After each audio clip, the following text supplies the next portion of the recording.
हे आहे आपल्या हक्काचे चॅनल आणि आपण पाहत आहात चाणक्य न्यूज मराठी।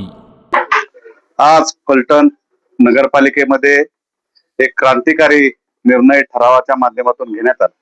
मागच्या बैठकीमध्ये जो ठराव करण्यात आले, नगराध्यक्ष साहेब असतील, आमचे सगळे सर्व नगरसेवक यांनी मिळून जो आणि जे सगळे सभागृहातील सर्वच नगरसेवक यांच्या समोर याच्यामध्ये सभागृहामध्ये हा निर्णय झाला की सभागृहाचं जी नावं होती ते बदल करायची आणि खरंच सर्वसामान्य शाहू फुले आंबेडकरांचा विचार खऱ्या अर्थानं तळागाळापर्यंत पोहोचला पाहिजे। त्यांच्या नावांची आठवण आपल्याला सदैव आपल्या स्मरणात राहिली पाहिजे। याकरता मी नगराध्यक्ष साहेबांचं पहिल्यांदा अभिनंदन करतो की त्यांनी जे पूर्वी श्रीमंत रामराजे नाईक निंबाळकर सभागृह होतं ते बदलून क्रांतीसूर्य महात्मा ज्योतिराव फुले हे नाव देण्यात आलं। दुसऱ्या ठिकाणी श्रीमंत संजीवराजे नाईक निंबाळकर सभागृह होतं, हे बदलून भारतरत्न डॉक्टर बाबासाहेब आंबेडकर सभागृह असं नाव देण्यात आलं। त्यानंतर नगर परिषद पूर्ण इमारतीला म्हणजे नगरपालिकेच्या जो पूर्ण इमारतीला छत्रपती शिवाजी महाराज भवन हे नाव देण्यात आलं। नगर परिषद जुन्या इमारतीतील जी जुनी इमारत आहे त्यांना महाराणी सईबाई महाराज भवन असं नाव देण्यात आलं। त्याचबरोबर जे शॉपिंग सेंटर होतं गडचुली मैदानाच्या समोरचं, तिथे रामराजे शॉपिंग सेंटर असं नाव होतं, हे नाव बदलून पुण्यश्लोक अहिल्यादेवी होळकर हे नाव देण्यात आलं। आणि हा खरंच क्रांतिकारी निर्णय आहे। ह्या महापुरुषाची नावं ह्या नगरपालिकेत तुम्ही आणली दादा। मी परत एकदा पुन्हा एकदा आपलं मनापासून या फलटण तालुक्याचा प्रतिनिधी म्हणून आपलं मनापासून अभिनंदन करतो।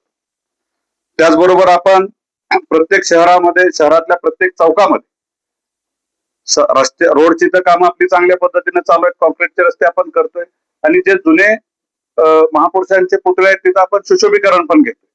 प्रत्येक चौकामध्ये 50 लाख रुपयापेक्षा जास्त निधी आपण टाकून चांगल्या पद्धतीचं सुशोभीकरण आपण फलटण शहरामध्ये करतो। छत्रपती शिवाजी महाराजांचा अश्वारूढ पूर्ण पुतळा आपण जिथं जुना आपला महाराजांचा पुतळा आहे तिथं आपण अश्वारूढ पण पुतळा चांगला करतोय। त्याचं डिझाईन पण चांगलं तयार झाले, ती समितीनं ते सगळं मान्य करून त्या पुतळ्याचंही आपल्या लवकरच महाराजांचा पुतळा लवकर आपण बसवतोय। त्याचबरोबर पुण्यश्लोक अहिल्यादेवी होळकर यांचाही पुतळा चांगल्या पद्धतीनं आपण पृथ्वी चौकामध्ये बसवतोय, तिथेही नामकरण आपण केलंय आणि तिथेही चांगल्या पद्धतीचा पुतळा बसवतोय। त्याचबरोबर लोकशाहीर अण्णाभाऊ साठे यांचा पुतळा आपण पाचबती चौकामध्ये तिथेही चांगल्या पद्धतीचं सुशोभीकरण करून तिथेही तो पुतळा बसवतोय। आणि आपण इथं नगरपालिकेच्या प्रांगणामध्ये महाराणी सईबाई महाराजांचा पुतळा आपण चांगल्या पद्धतीचा पुतळा त्याचा सगळं सिंहासनावर बसलेला चांगला पुतळा आपण तिथं करतोय। आणि खरंच कौतुकाची बाब आहे, आपण शहर बदलतोय तर शहरातला प्रत्येक गोष्ट आपण चांगल्या पद्धतीचे चांगले महापुरुषांचे पुतळे आपण चांगल्या पद्धतीने उभे करतोय। आपण नामकरण तर केलंच आहात, सुशोभीकरणाचं काम चालूच आहे। आपण इथून उठलं की आपण आपल्या शहरातल्या लाईट्स चांगल्या लाईट्स आपण शहरात बसवल्या, त्या लाईट सुरू करण्याचं काम आपण करतोय। ते शहर पूर्णपणे बदलतंय। शहर जुनी कात टाकून नवीन कात आता परिधान करतंय। शहर सुशोभीकरणाच्या दिशेने चाललंय, आरोग्याच्या दिशेने पुढे चाललंय, बाकीच्या शैक्षणिक दृष्ट्या शहर आपण पुढे नेतोय। आणि चांगले जिथं जिथं ओपन स्पेस आहेत ते ओपन स्पेस सुद्धा चांगल्या पद्धतीने डेव्हलप करतोय, चांगले गार्डन्स तयार करतोय। हे सगळंच काम आपण आपल्या या नेतृत्व रणजितसिंह नाईक निंबाळकर यांच्या मार्गदर्शनाखाली, तात्यांच्या मार्गदर्शनाखाली, भैयांच्या मार्गदर्शनाखाली, भोसले साहेबांच्या मार्गदर्शनाखाली, शिवरायांच्या मार्गदर्शनाखाली हे चांगल्या पद्धतीचं शहर आणि तालुका बनवतोय। हे स्वप्न दादांनी उराशी बाळगलं होतं, ते स्वप्न आपण पुढे सत्यात आणण्याचा प्रयत्न आपला चालू आहे। ते निश्चित पालिकेमध्ये आता जे आमदार साहेबांनी सांगितलं की शहर बदलतंय, खरंच आमदार साहेब आपल्या सगळ्यांच्या नेतृत्वाखाली आमचे भारतीय जनता पार्टीचे नेते देवेंद्र फडणवीस साहेब, खासदार रणजितसिंह नाईक निंबाळकर यांच्या नेतृत्वाखाली फलटण बदलतंय।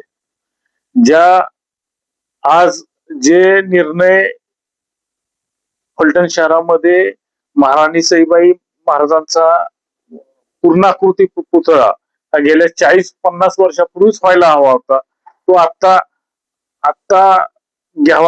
तो निर्णय आता घ्यावा लागतोय. म्हणजे जे निर्णय अपूर्ण होते, शहराला फलटण शहर म्हणून ओळख देणारे होते, हे आता खरी फलटण शहराला शहर म्हणून ओळख मिळणार आहे. मी एवढंच सांगतो की तुम्ही लोकांनी जो विश्वास फलटण नगरपालिकेवर ठेवलेला आहे, नगरसेवक, आमच्या सगळ्या नगरसेवक, आमचे सर्व सभापती, या लोकांवर फलटण शहराने जो विश्वास ठेवलेला आहे, त्या विश्वासाला आम्ही परिपूर्ण राहू, एवढंच मी आपल्याला सांगू इच्छितो. हे आहे आपल्या हक्काचे चॅनल आणि आपण पाहत आहात चाणक्य न्यूज मराठी.